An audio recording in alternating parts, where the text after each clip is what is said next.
Today on FOXPRO's Furtakers. Damage control. Pheasants Forever's Brad Heidel wants less coyotes on his ranch. We give him a hand. It's North Dakota coyotes in heavy winter fog. Then, we celebrate another year of Furtakers.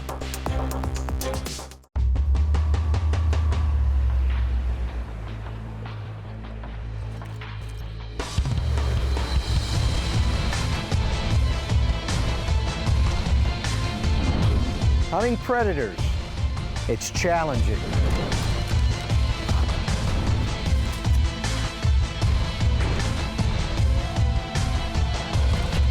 To be successful, you have to outsmart them. In the hunt, it's fast-paced and fast action.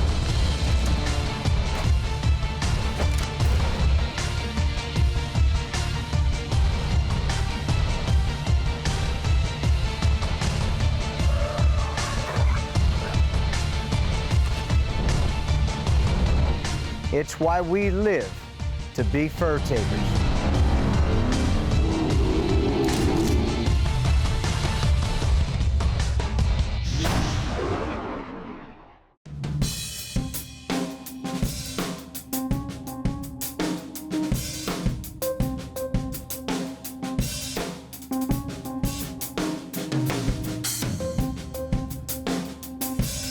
Tell you what, you end up in some remote places and some rough roads when predator hunting.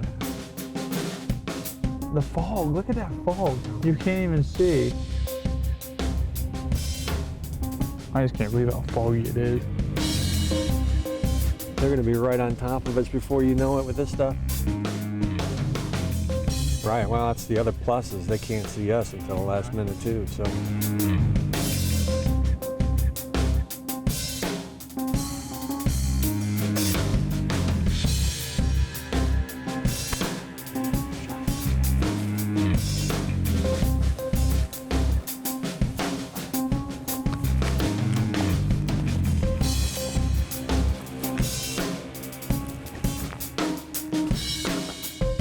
I'm gonna start out with a cottontail distress to see what happens right here.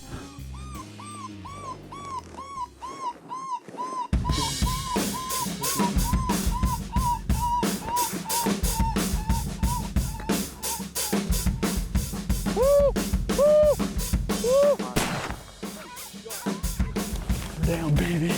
Put her down. We just smoked a North Dakota coyote. Look at the hackles on her, good and furred up. That's a prime hide. Look at that melon on her, man. It's mid-December, we're in North Dakota, and we're doing a pheasant and a coyote hunt. We're gonna get the pheasant hunting later on today. We came out here, got some permission from a landowner this morning. But there's a really big coulee just over the hill over here. All right. And it's a mile-long coulee. And he said, hey, there's some coulees over here, and John and I were like, all right, let's go do a stand and see what happens. We come over here, sat down, in 6 minutes, this coyote comes up over the top of the hill. We got our first coyote down in North Dakota. We didn't actually have that great a cover. No, but we had some fog that kind of broke us up a little bit, and we want to find something that's open where we can see very well, that gives us some elevation, get the wind in our face, and that's exactly what we had right here. This is the first time we've seen this land, so you just trial and error, but Yep. always keep those things in mind. And we're gonna keep going and doing trials in hopefully new areas. We got another stand up here to do, so. The reason we came to North Dakota is Pheasants Forever contacted us, Brad Heidel, and he said, hey, why don't you come out here and do some pheasant hunting? We have coyotes on this property, and you know, they seem to be taking out a few of these pheasants. In every area, no matter where you're at, you're gonna find that coyotes and predators impact other species that you may hunt. The coyote out here right now is the top of the food chain, and he pecks his way down, whether that's deer, whether it's pheasants, also possibly cattle in the springtime. Coyotes got into it. You can see his tracks all around. That's why we as fur takers have to do our part to control the predator population. If If you go to any rancher just about here in North Dakota and ask them if you can hunt coyotes on their property, chances are you're going to get a yes. You'll see, once you're on the high hills, you'll be able to see quite a distance. Like back in here would be pretty good too. There are coyotes up around this dam here. Thank you very much. I appreciate it. Nice meeting you. Nice meeting you too. We're splitting up into 2 crews for coyotes here in North Dakota. It's John Bailey and myself, and Mike Dillon and Brad Heidel are going to head to another part. Open sesame. There's fresh coyote tracks right here. We didn't set this out to be a competition, but it's going to turn into a competition pretty quick. How many? 4. 4. You heard them. 4 coyotes. 4. Competition. And JB and I are going to take care of winning it. There's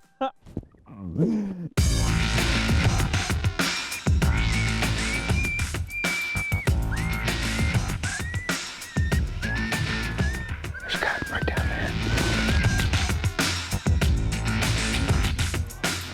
Man, he's way over there. Try switching the sound.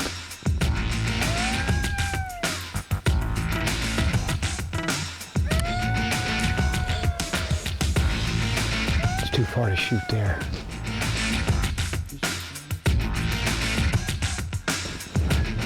Let's go make another stand.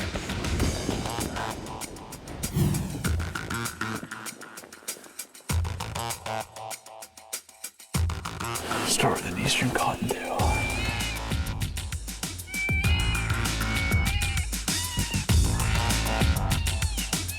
$12 where are you from? Did you see it, John?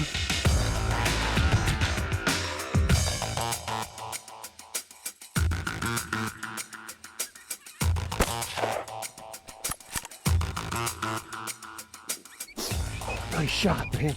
Got fur down in North Dakota, in the snow, that white stuff. Dude, that's a big dog. 50-something.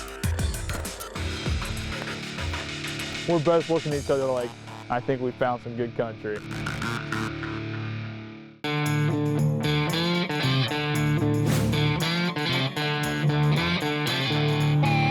Abner is hunting up with John Bailey from EOTech. I'm hunting with Brad Heidel of Pheasants Forever. We're in the bottom, and there's a lot of coyote tracks coming through here. There's some deer tracks going across. Let's go call. By splitting up into 2 groups, we're going to get that much more coverage. We're going to get that much more hunting opportunities. This ranch that we're on is strictly managed for pheasants. Naturally, if it's a great place for pheasants to come to, that's a great place for a coyote to get an easy, quick, free meal.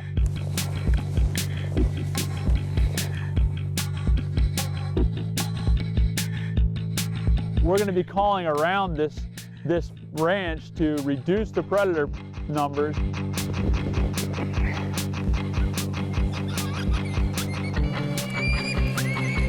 And we're slipping over this hill.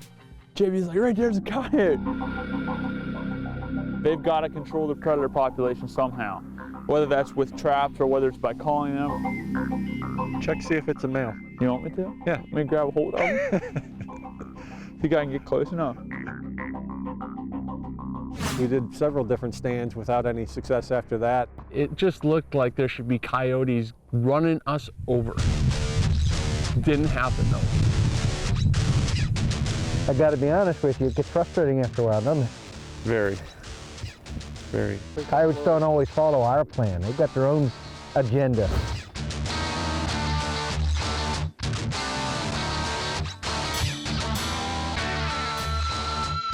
That's one of the cool things about coming out to new properties is kind of work your way through it, and you're going to have some ups and downs. And Just nothing but hide. Everything else has been picked clean. That's why we're out here.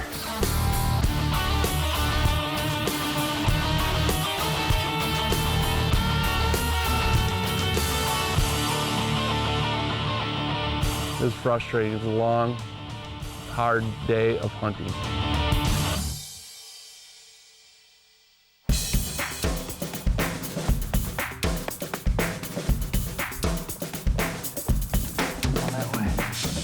Coyote tracks here all over the place. We slip up around the corner and get up on this big hillside overlooking the pasture down below in the cornfield and some draws. I'm gonna start out with some eastern cottontail here and see what happens. All of a sudden we hear these coyotes, they just start howling and carrying on about a half mile away from us. I looked at JB and I said, I'm telling you right now, they're gonna come to one sound. If they're gonna come to pup distress. Went through one sequence, turned it off, turned it back on. JB goes, right here they come. Abner, right here, through those two trees. 2 of them. I tell you, my heart just started going so fast. It's just the greatest thing to see how coyotes can react to those sounds.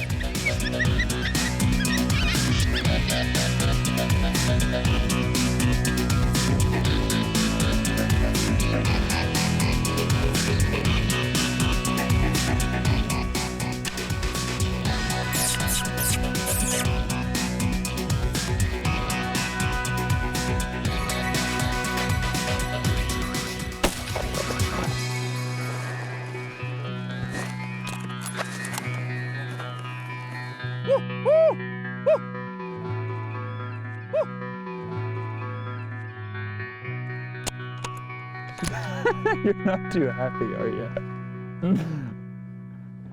Couldn't ask for more.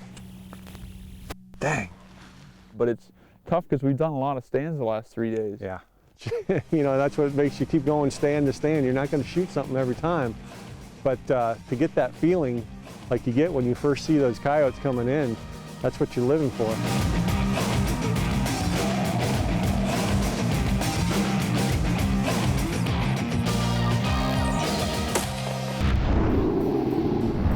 The EOTech holographic weapon sight is a 1X, so meaning non-magnified red dot sight. We use holography instead of a simple LED sight, so it actually puts your reticle out at the same plane as your target. The holographic weapon sight can be used both day and night. It actually has 20 brightness settings that work really in any lighting situation at all. It's standardized by all U.S. Special Forces, so the elite of the elite are really using our product. You're having coyotes hang up at 200-300 yards, so you need a rifle and an optic that takes care of those, but you also have them coming in full blast on the call, and you have to react really quickly, and that's why a shotgun with our holographic weapon sight is ideal.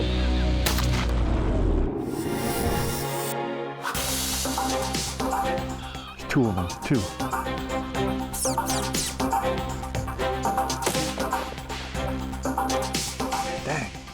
We've definitely had our challenges on this hunt.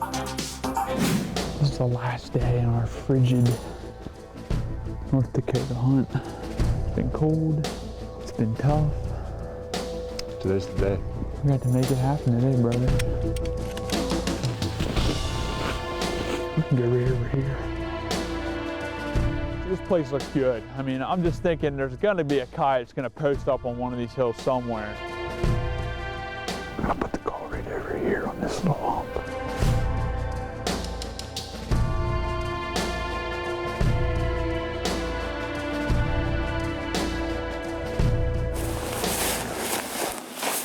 And we set up shop and start calling. Start with an eastern cottontail. And it's about 15, 16 minutes. We're getting ready to break stand and head back to the truck, and JB sees deer going up over this high point. All of a sudden, he looks off to the left, and there stands a coyote on top of the hill. Good job, pup distress. So I turn the collar back on quick, and it starts coming right down over the hill.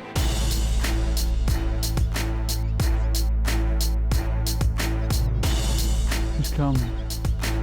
This coyote's coming in hot, and it just hits a brick wall. Catches a wind, kind of took off and headed out of there, and we didn't get a shot at it. Shoot. That's not how that's supposed to happen.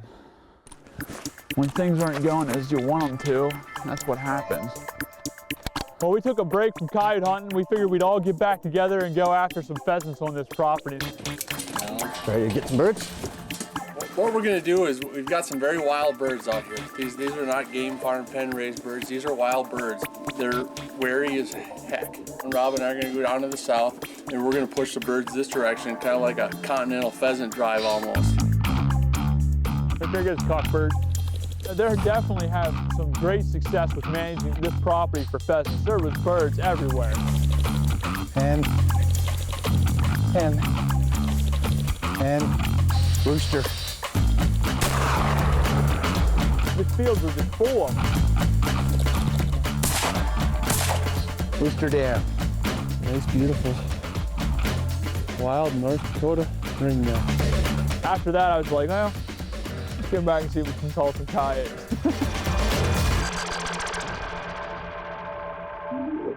Snowshoe. Just about completely white. The back end still a little brown. That's pretty cool. They're from last night. I'd say they're maybe 3 hours and 23 minutes to be exact. They're out here, we just gotta find them.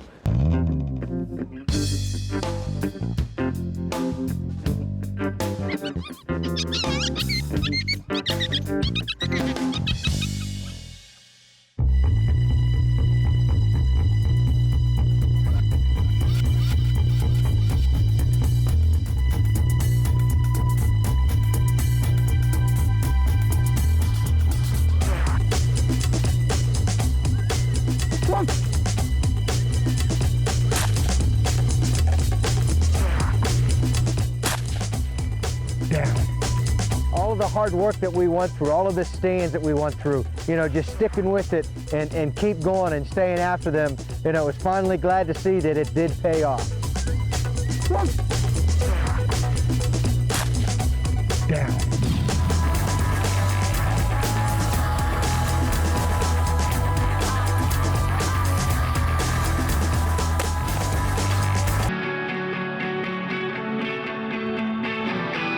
We would like to thank you, the viewers, for watching FOXPRO Furtakers right here on Outdoor Channel.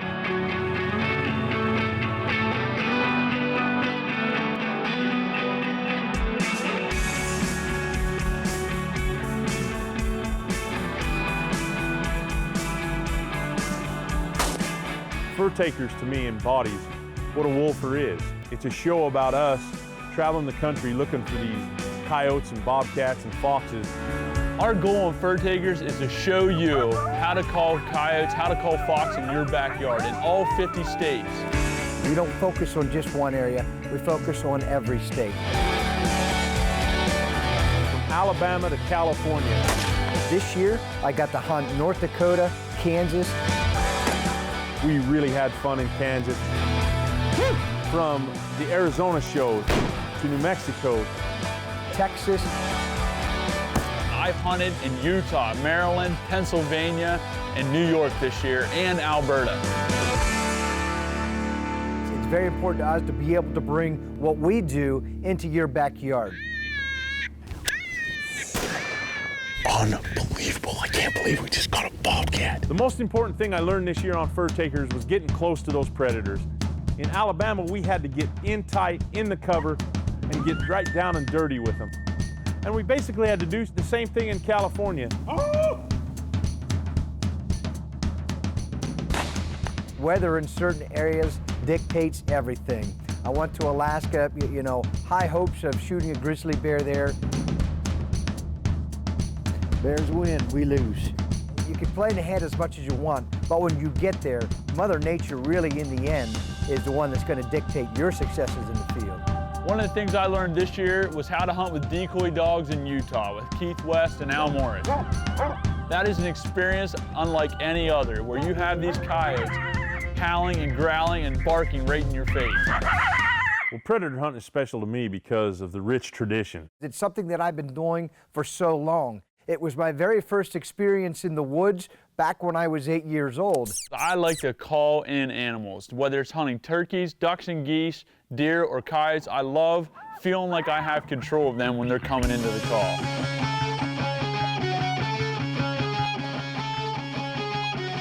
Predator hunting is important because it's a great conservation tactic. You're out there controlling these populations to help other wildlife. Whether you're a deer hunter, whether you're a turkey hunter, it doesn't matter what form of hunting you do, predation should at least be on your mind and something that you at least give some thought to. There's so many other species out there that depends on what we do. It's a freaking wolf!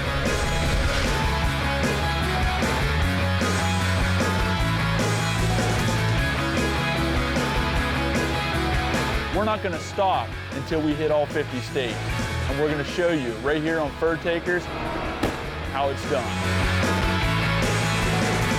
From the entire team here at FOXPRO, we want to personally thank every predator hunter across the nation. Until next season, stay after them.